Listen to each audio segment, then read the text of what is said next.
Assalamualaikum warahmatullahi wabarakatuh. Alhamdulillahirabbil alamin. Nahmaduhu wa nasta'inuhu wa nastaghfiruh wa na'udzu billahi min syururi anfusina wa sayyiati a'malina. May yahdihillahu fala mudilla lahu wa may yudlil fala hadiya lahu. Asyhadu an la ilaha illallah wa asyhadu anna Muhammadan abduhu wa rasuluh. Allahumma shalli wa sallim ala sayyidina wa habibina wa maulana Muhammad wa ala alihi wa ashabihi ajma'in. Para pemirsa dimanapun Anda berada, sore ini kita hadir kembali dalam acara kajian Ramadan 1441 Hijriah, masih bersama RSU PKU Muhammadiyah Pedaingan. Nah, sore ini selama beberapa menit ke depan kita akan membicarakan sebuah tema yang cukup menarik, yaitu tentang hakikat penciptaan manusia. Dan ini sudah hadir bersama kita, tema cukup berat kayaknya saja.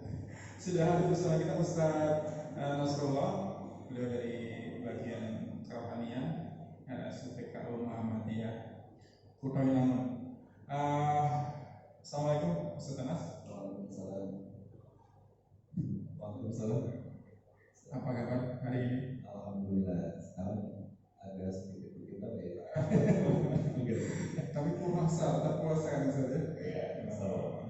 Silakan Ustaz, barangkali 15 menit sampai waktunya, nanti mungkin akan ada pertanyaan yang kita bahas. Terima kasih. Tadi. Assalamualaikum warahmatullahi wabarakatuh. Alhamdulillahilladzi an'ama 'alaina bi ni'matil iman wal islam. Asyhadu an la ilaha illallah wa asyhadu anna Muhammadan abduhu wa rasuluh.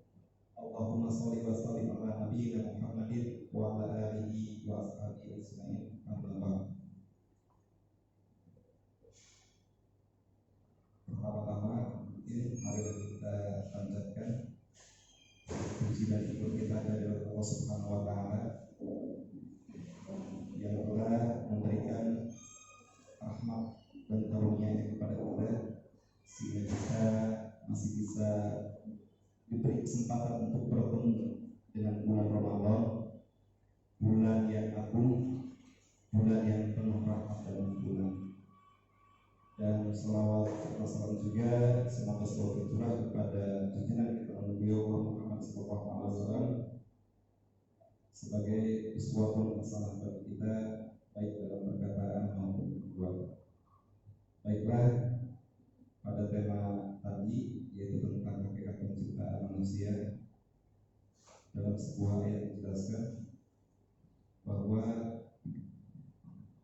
a'udzubillahi minasyaitonir rajim wa idh qala rabbuka lil malaikati inni ja'ilun fil ardi khalifah. Ketika Allah berkata, aku akan menjadikan manusia sebagai khalifah di muka bumi. Para malaikat bertanya, kenapa aku ciptakan? Padahal yang namanya manusia itu akan berbuat kerusakan. Allah menjawabnya,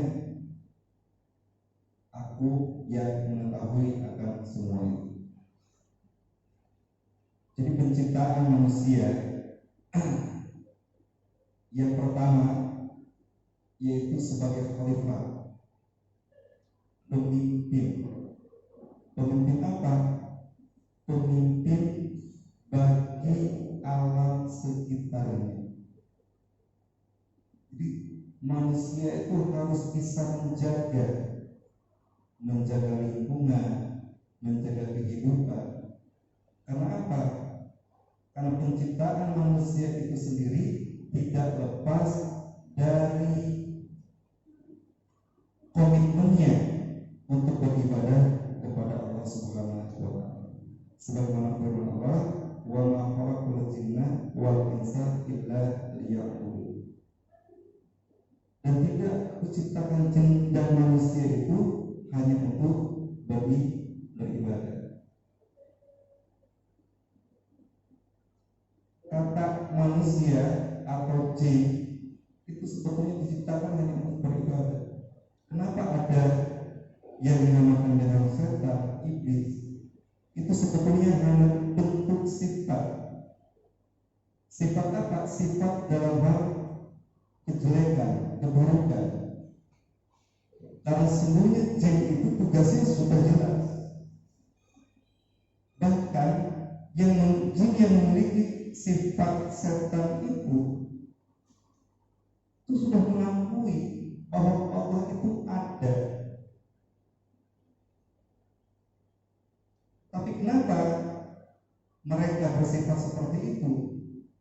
Itulah karena sifat kesombongan dan hawa nafsu itu ada terletak pada setiap makhluk kecuali malaikat. Begitupun dengan manusia. Ketika manusia berbuat jahat, mungkin sifat-sifatnya dia bisa dikatakan dengan istilah ya setan itu sendiri. Jadi tujuan Allah menciptakan manusia dan jin itu dia untuk beribadah. Kalau memang kita diciptakan hanya untuk beribadah, berarti apapun yang kita lakukan dalam kehidupan ini jelas untuk beribadah. Ketika kita mulai bangun dari pagi, bagaimana yang dicontohkan oleh Rasulullah SAW membaca doa. Ketika kita untuk tidur lagi pada malam, jelas kita harus membaca doa. Karena apa? Ibadah yang diperintahkan oleh Allah itu kita berpegang terhadap dua hal. Yang pertama adalah Al-Quran dan As-Sunnah. Al-Quran pegangan kita dan Sunnah petunjuk dalam pengerjaan ibadah tersebut. Salah satunya mungkin pada saat ini kita melaksanakan salah satu kewajiban ibadah kita kepada Allah, yaitu berpuasa. Berpuasa selama sebulan penuh dengan menahan rasa haus, rasa lapar, bahkan hubungan suami istri dari terbit fajar hingga terbenam matahari. Ini merupakan bentuk ibadah kita, bentuk tunduk dan patuh kita terhadap pencipta kita, yaitu Allah Subhanahu wa Ta'ala. Ya, perintah itu harus kita laksanakan. Puasanya, terus juga sholatnya.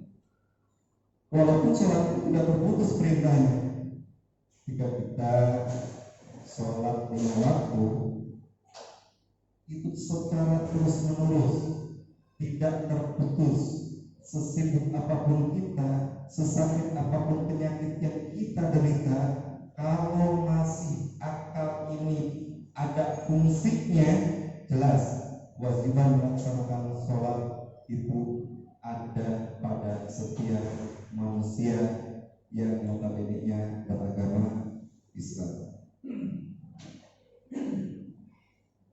Selain itu juga bahwa Allah menciptakan manusia untuk beribadah, ini juga terangkum bagaimana umat terdahulu juga ketika dari Nabi Adam alaihissalam itu diperuntukkan pertama adalah untuk beribadah kepada Allah dengan mengangkat yang namanya akidah atau tauhid. Akidah itu merupakan fondasi awal kita bagaimana baik dan buruknya ibadah kita bisa lihat pada akidah atau tauhid. Kenapa akidah itu menjadi modal awal dalam aktivitas kita, ibadah kita sehari-hari? Karena begitupun yang diajarkan oleh salah satu fondasi Islam yang terdiri dari 5 hal, yaitu pertama adalah asyhadu alla ilaha illallah, atau yang dinamakan dengan dua kalimat syahadat. Karena ketika Rasul dan para sahabat berkumpul, ada datang seorang yang bertanya kepada Rasul, ya Rasulullah, fa'akhbirni anil Islam. Hai Rasul, beritahu aku apa itu Islam. Rasul menjawab, asyhadu an la ilaha illallah wa anna Muhammadar Rasulullah. Aku bersaksi bahwa dia adalah Rasulullah dan saya itu adalah utusan Allah. Wa aqimus shalah wa atuz zakah wa shiyam Ramadan wa hijjul baiti man istata'a ilaihi sabila. Jadi ada lima yang menjadikan bangunan dalam Islam tersebut. Nah, itu saja mungkin untuk uraian yang dapat saya sampaikan. Nanti kita lanjut nanti dengan dialog. Mudah-mudahan nanti dalam dialog ini, ketika apa yang saya beri jawaban nanti tidak memuaskan. Kenapa? Karena kepuasan itu hanya bisa memutus kita untuk tidak berusaha untuk menambah keilmuan. Tapi kalau hati kita merasa puas, kalau hati kita merasa tidak puas atau atas suatu jawaban, itu kita akan terus berusaha menggali dan menggali. Itu adalah kewajiban sebagai manusia untuk terus melapor. Bisa mungkin sampaikan. Assalamualaikum warahmatullahi wabarakatuh. Waalaikumsalam. Ya baik Ustaz, tadi sudah sampaikan ringkas ya, secara ringkas bahwa hakikat pencipta manusia adalah untuk beribadah. Makhlukul jinni wal insa illa liya'budun. Nah, masalah ini sebenarnya pengertian ibadah itu sendiri yang seperti apa? Apakah maksudnya ya sholat, puasa, apakah sebenarnya seluruh aktivitas seorang muslim itu sebenarnya seharusnya bisa menjadi bernilai ibadah, tapi bagaimana caranya? Terima kasih Mas Adi, pertanyaan yang sangat bagus. Kalau misalnya saya bisa jawab sekarang, saya bisa jawab sekarang. Kalau nanti saya jadi PR. Jadi ibadah itu adalah sebuah pengabdian seorang hamba kepada Allah. Yang pertama, bahwa ketika kita melaksanakan aktivitas atau kegiatan yang sudah jelas diperintahkan oleh Allah, berarti itu adalah ibadah. Begitupun aktivitas kita dari bangun tidur sampai tidur kembali, kalau misalnya ingin berbuat ibadah, maka yang harus kita lakukan adalah bagaimana tuntunan yang Rasulullah ajarkan. Contohnya, ketika kita mau tidur, kita harus membaca doa. Ketika kita misalnya bangun tidur, kita harus membaca doa. Dan ketika kita mau berangkat kerja, tetap harus membaca doa. Itu sebetulnya sebuah langkah awal kita, bahwa ketika kita melakukan kegiatan itu tidak lain kita hanya mengharapkan ridho dari Allah Subhanahu wa Ta'ala. Itu mungkin Ya, atau juga mungkin begini Ustaz, saya pernah mendengar bahwa ibadah itu kan salah satu syaratnya agar bisa diterima niatnya kan Allah, kan? Jadi semata-mata karena Allah, niatnya itu kaitannya sama niatnya. Misalnya bekerja, orang mengatakan kerja itu ya mestinya bisa bernilai ibadah karena niatnya kan Allah, tetapi sebenarnya maknanya bagaimana?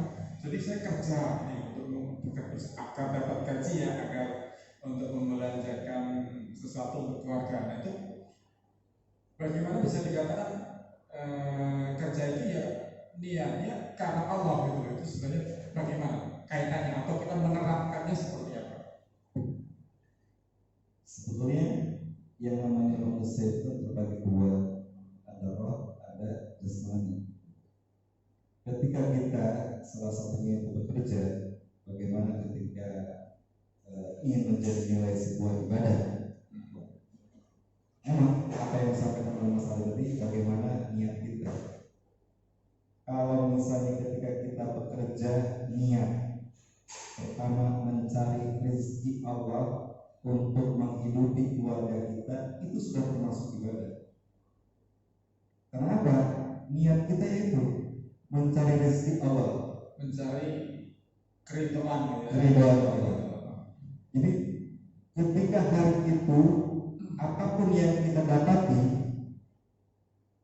kalau misalnya itu ada dalam rangka ibadah, mengharap ridha dari Allah, jelas, tapi kita harus ikhlas. Seberapapun itu rezeki yang kita dapat. Kenapa? Karena Allah memberikan rezeki tersebut tidak terlepas dari kemampuan manusia itu sendiri dalam menerima rezekinya. Contoh, kalau misalnya ada seorang pengamen, ketika ngamen terus tahu-tahu dapat uang 1 miliar, mungkin kaget juga berasa. Dan mungkin ketika diberikan seperti itu, apakah ada kepada dia kepada Allah itu akan betul-betul bertambah atau mungkin berkurang karena kesibukan dia mengurusi harta yang 1 miliar itu. Kenapa? Kalau misalnya ibadah itu tidak didasari dengan keyakinan, keimanan, ya, keimanan kepada Allah, akan berbuah nol. Hati kita dulu kita tanamkan bahwa kita itu percaya, meyakini bahwa semua itu adalah hak Allah, bahwa semua yang kita dapatkan itu adalah bentuk pertolongan dari Allah. Karena kalau kita berbicara orang aja yang tadinya orang biasa terus berdoa sama Allah, Allah berikan rezekinya pada saat itu, apa yang terjadi? Bukannya dia malah nambah ibadahnya, tapi malah berkurang. Jadi Allah akan memilih-milih orang ketika memberikan rezekinya itu. Kalau memang Allah menyayangi orang itu, dia akan menilai kadar kemampuan orang tersebut. Tapi kalau misalnya orang tersebut di masa bodohkan, ya apapun yang dia minta ya dikasihkan. Kenikmatan-kenikmatan dunia yang dia mau itu diberikan, dan itu yang terus akan menambah melupakan zat yang maha tunggal itu kadang. Jadi kalau orang yang beriman itu kadang-kadang penuh dengan ujian, diberi sedikit lagi.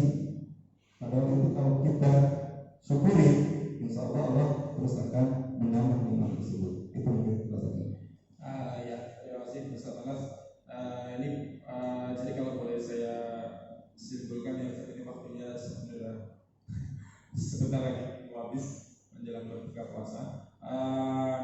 Jadi ibadah kita kepada Allah yang pertama, semuanya bisa berjalan ibadah selama itu memang diniatkan untuk mendapatkan ridha Allah. Terus tadi yang pertama bahwa ibadah itu semua sesuai dengan yang diperintahkan. Artinya sesuai yang dicontohkan Rasulullah, ittiba Rasul, ada ilmunya. Dan yang pertama tadi memang niatnya semata-mata karena Allah. Dan ikhlas, dan ikhlas itu para pemirsa, ikhlas itu kalau dimaknai murni, makanya dari surat Al-Ikhlas tadi kemurnian gitu. Jadi murni itu ya hanya karena Allah, bukan karena ingin disanjung, bukan karena apa namanya. Kalau bekerja konteksnya mungkin menunggu harta, itu sudah bukan ikhlas lagi. Tapi kalau mengharapkan itu Allah, barangkali bekerja supaya kita bisa memberi manfaat untuk keluarga, supaya tidak merepotkan orang lain, justru bisa memberi kemanfaatan, barangkali gitu ya. Mungkin ada kesimpulan Ustaz yang mau disampaikan sebelum kita tutup kajian ini. Baik, kesimpulannya bahwa pertama kita harus menyadari bahwa hidup kita ini adalah beribadah kepada Allah. keyakinan pada diri kita, perkuatan akidah kita. Karena kalau misalnya dalam hati kita masih ada unsur syirik, apapun yang kita lakukan, apapun yang kita perbuat, walaupun itu baik, tetap tidak memiliki nilai pahala. Itu saja mungkin yang dapat saya sampaikan. Kalau saya mohon maaf. Assalamualaikum warahmatullahi wabarakatuh. Waalaikumsalam warahmatullahi wabarakatuh. Terima kasih Ustaz Anas. Tadi sudah kita bahas bersama, disampaikan oleh beliau tentang hakikat penciptaan manusia, yaitu kewajiban kita untuk beribadah semata-mata hanya kepada Allah.